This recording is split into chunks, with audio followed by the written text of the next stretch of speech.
Hi guys, di na ako magpapaligoy-ligoy pa, no? Balikan ko lang yung apat na klase ng warning whistle na ini-implement natin ngayon during the game.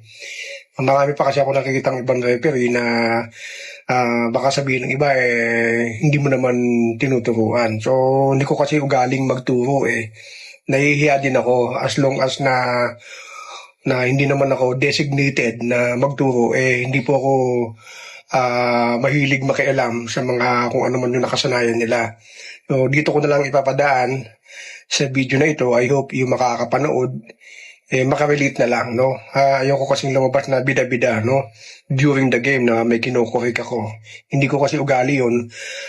From the very start na naging referee ako, I kept to myself na yung humility.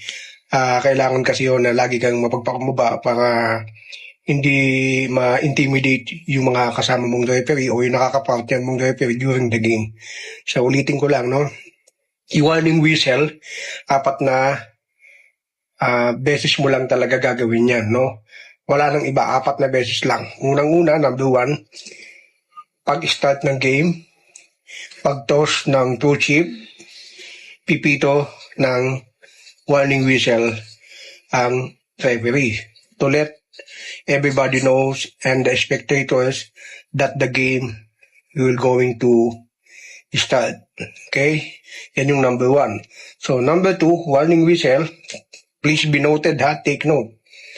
Number 2, every time na magi-start ang every quarter, no? Yun yung pangalawang warning whistle. Every time na magi-start o magsisimula every quarter, first quarter, second quarter, third quarter, fourth quarter, or during overtime. Yun yung pangalawa, no? Take note. Pangatlong warning whistle na nag-whistle tayo kung ang game ay resumption galing sa timeout. Halimbawa, nag-timeout si Team A.